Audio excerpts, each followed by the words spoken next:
Olá, sou a professora Patrícia, da Educação de Jovens e Adultos, e hoje vamos continuar na nossa aula de História, falando um pouco sobre a língua brasileira de sinais, Libras. Nós já falamos da história, a gente já conheceu um pouco dessa evolução da língua de sinais, né? Da língua de sinais, e hoje a gente vai falar da língua de sinais no Brasil, como que ela veio para o Brasil e como que é a sua estrutura, como que ela se apresenta. Então a gente vai conhecer um pouco mais sobre isso. Vou relembrar com vocês primeiro, língua brasileira de sinais, a gente chama Libras, né? Então, se você ouvir Libras ou ouvir língua brasileira de sinais, a gente está falando da mesma coisa, não se esqueçam disso. E a língua brasileira de sinais é a língua materna dos surdos brasileiros, primeira língua a qual eles têm contato. Então, a língua materna, ela quer dizer isso. Quando você ouviu falar sobre o termo língua materna, é a primeira língua que a pessoa tem contato. Então, se a gente nasce aqui no Brasil, a primeira língua que a gente tem contato é o português, então é a nossa língua materna. A língua materna dos surdos é a Libras, ok? Então, isso tem que ficar muito bem definido para vocês também.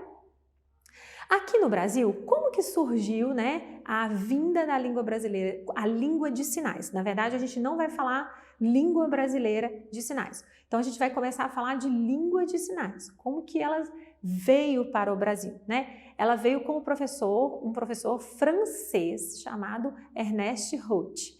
Ele mudou para o Brasil em 1855. Ele veio para o Brasil a convite do imperador Dom Pedro II. Então, olha só, veio lá da história, quando Dom Pedro II, ele viu que havia uma necessidade de trabalhar e educar, né, os surdos aqui do Brasil. Então, ele teve essa sensibilidade de trazer esse professor francês e assim começou a introduzir a educação de surdos aqui no Brasil. Então, esse professor, ele criou a primeira escola voltada para a educação de surdos, que era chamado Imperial Instituto de Surdos Mudos. A gente vai falar um pouquinho depois sobre isso, mas nesse primeiro momento da história, lá quando chegou antigamente aqui no Brasil, ele tinha esse nome, Imperial Instituto de Surdos Mudos. E aí, esse Instituto de Surdos Mudos, né? Ele foi criado por meio de uma lei, número 839, então foi uma lei, né, que determinou no dia 26 de setembro de 1857. Como que funcionava esse instituto, né? Era um instituto que era um regime de internato, então as pessoas vinham de uma determinada região, eles vinham para esse internato, então eles viviam e moravam ali dentro desse internato. Não era uma escola igual a gente tem uma escola hoje, que a pessoa vem, assiste a aula, volta para casa. Não, internato, a pessoa mora lá naquele local. E eles recebiam apenas alunos do sexo masculino. Então, somente homens faziam parte desse instituto.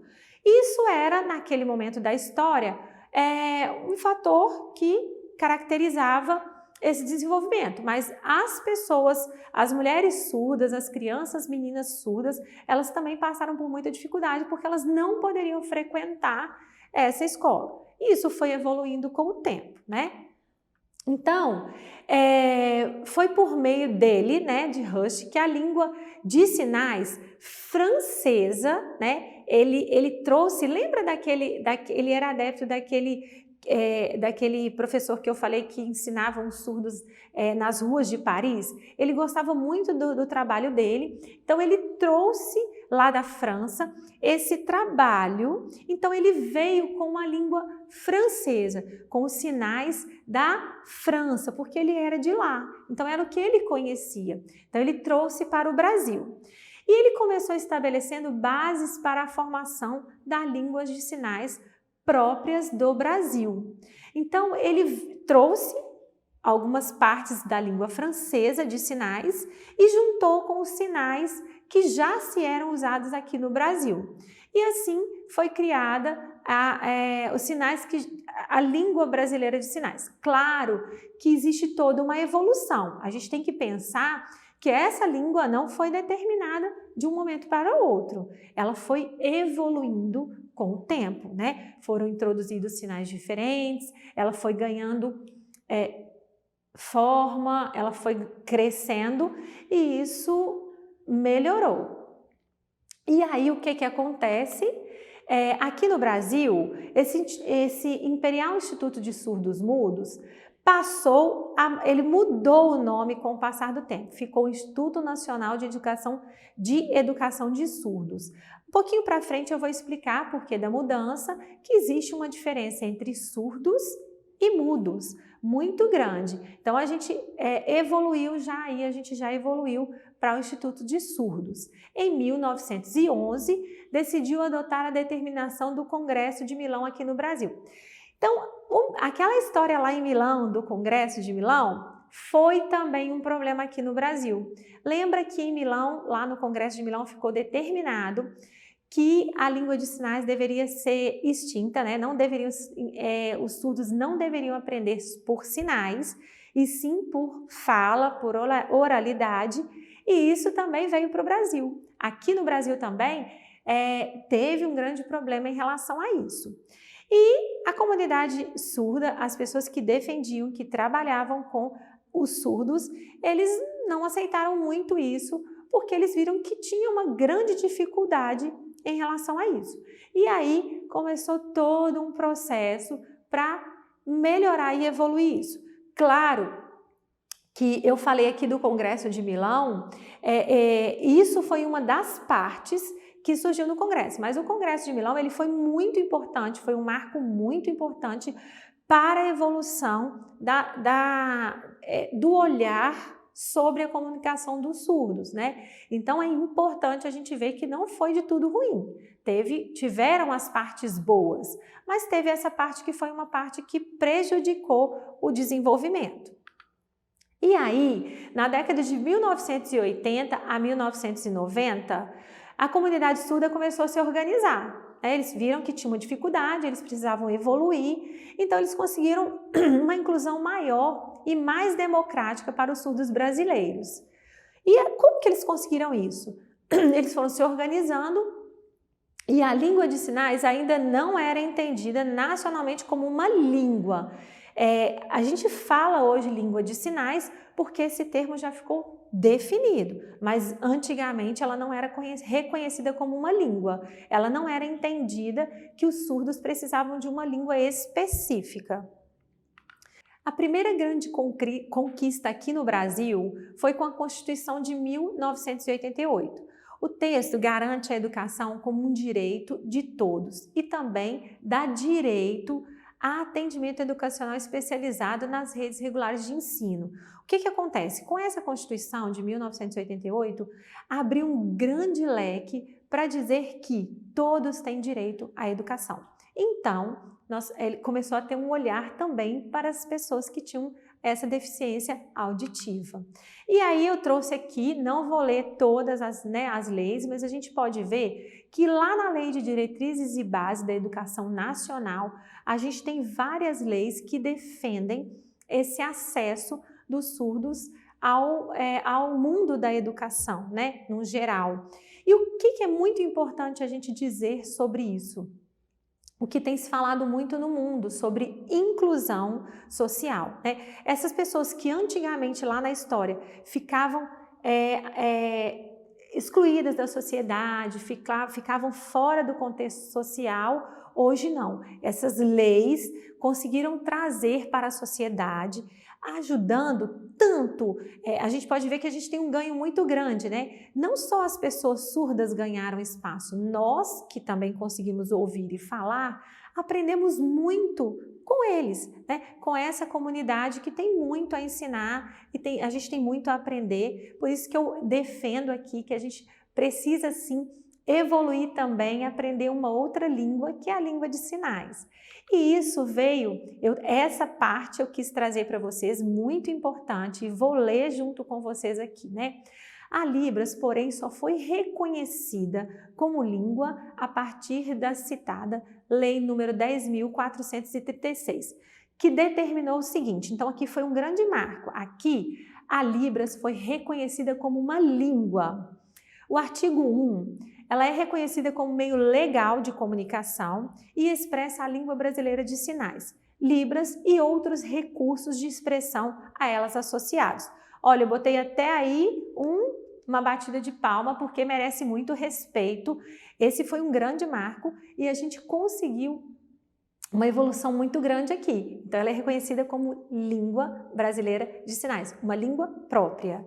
E aí a gente tem no parágrafo único também, olha só, entende-se como a língua brasileira de sinais, Libras, a forma de comunicação e expressão em que o sistema linguístico de natureza visual motora, né, visual, as pessoas, os surdos, eles enxergam muito bem, né, quem não tem deficiência visual, e motor, eles têm muitos gestos, eu não sei fazer gestos, né? Tem que aprender muito ainda, mas eles usam isso, visual, motor, como estrutura gramatical própria, constituem um sistema linguístico de transmissão de ideias e fatos oriundos de comunidades de pessoas surdas do Brasil.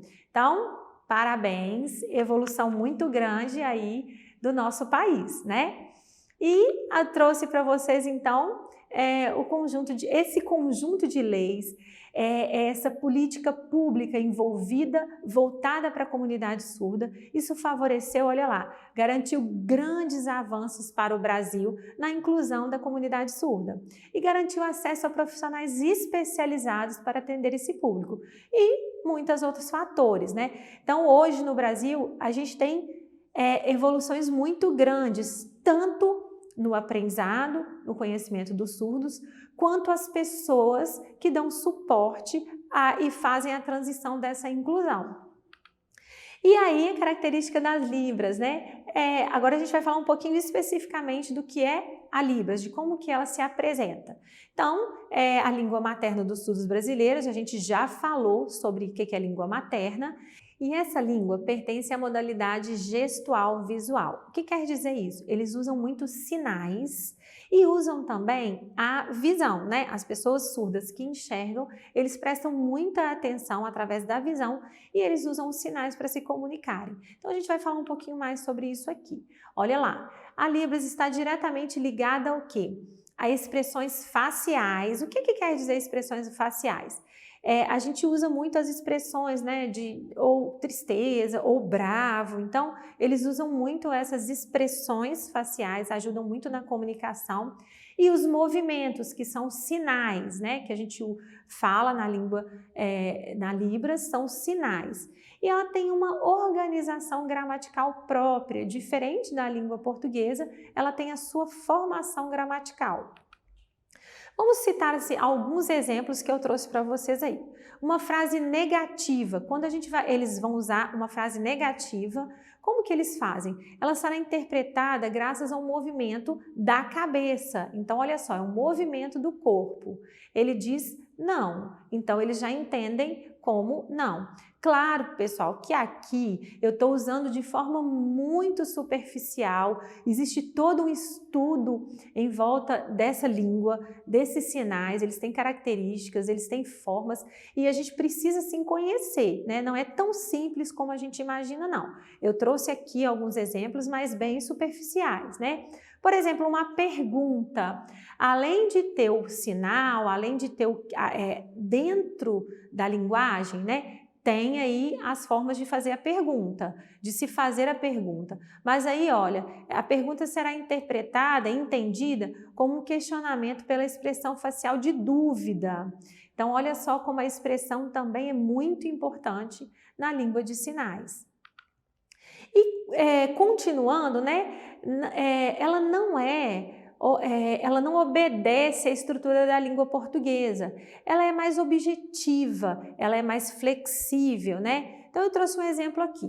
Eu vou ao cinema hoje à noite, né? Essa frase da língua portuguesa é escrita dessa forma e falada dessa forma. Eu vou ao cinema hoje à noite. Como que ela é organizada lá na língua de sinais, né? Então, ela segue um padrão. Primeiro, eles falam sobre o sujeito, depois o objeto, depois o verbo. Ou outro formato, objeto, sujeito, verbo. Então, como que ficaria essa frase?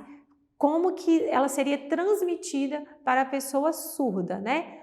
Hoje noite, cinema, voo. Né? Se a gente perceber, o contexto é o mesmo, mas ela é mais objetiva, ela é mais prática, porque ela envolve sinais, ela envolve expressões e essa fala, essa comunicação, ela precisa acontecer. Então, ela é realmente flexível e ela é própria da língua de sinais. E aí, a gente tem uma coisa muito bacana que todos vocês já devem conhecer, mas que a gente às vezes não sabe o significado, né? Não tem uma expressão própria. Vamos supor que a gente quer fazer uma expressão, uma fala de uma palavra e ela não tem um sinal próprio, né? Como que as pessoas, os intérpretes ou os surdos fazem para identificar? Ela é chamada de datilologia. O que que é? A gente vai usar as letras do alfabeto através de sinais com as mãos que vão caracterizar, olha, com a soletração por meio do alfabeto em libras. Então, a gente tem aí, desde a infância, as crianças, né, surdas, elas aprendem essa datilologia, elas aprendem o alfabeto e aprendem também os sinais. Então, se a gente não tem um sinal determinado, né, se não existe um sinal determinado para aquela expressão que você quer dizer naquele momento, ou aquela palavra, eles podem também usar esse recurso. Muito importante a gente saber disso. E aí eu trouxe aqui um questionamento. O que é língua e o que é linguagem? Existe diferença sobre língua e linguagem? A Libras não é uma linguagem, isso tem que ficar muito definido, muito determinado. Não é uma linguagem, e sim uma língua, viu? É falada por um povo, né? Ela é uma língua própria, então a gente precisa ter esse entendimento. Possuem regras, estruturas, sintaxe, semântica e ela tem uma pragmática própria e bem definida, assim como a língua portuguesa, assim como as outras línguas. Então a gente precisa entender que ela não ela não é um outro recurso, não, é uma língua. Então a gente precisa respeitar como língua, tá? Língua de sinais. E aí eu trouxe algumas curiosidades para vocês. Você sabia? Eu trouxe aqui uma pergunta. Você sabia? A Libra não é universal. A Libras, né? Não é universal. Cada país possui a sua própria língua de sinais. Então, Libras, não se esqueçam, língua brasileira de sinais. Libras é do Brasil. Língua de sinais, cada país tem o seu, tá? As suas... Por quê? Por que, professora, tem essa diferença? Porque existem situações até dentro do próprio Brasil, situações regionais, palavras específicas de cada região. Então, cada região, cada país tem a sua língua de sinais. O termo surdo-mudo, lembra que lá o Instituto tinha o nome surdo-mudo e ele passou a ser somente surdo? Por quê? O termo surdo-mudo não existe mais, pois os surdos podem aprender a falar, se eles forem submetidos a técnicas de oralização. Então, foi uma colocação muito bem feita por uma professora que me orientou, e aí a gente sabe que o surdo ele tem uma deficiência auditiva, ele não tem uma deficiência nas cordas vocais. Na verdade, ele pode ter ou não, mas não é uma condição. Nem todo surdo é mudo.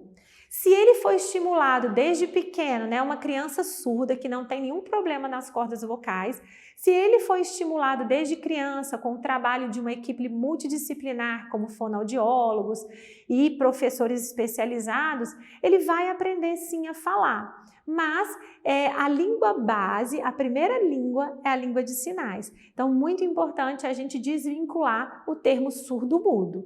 Não é surdo-mudo, é surdos, ok?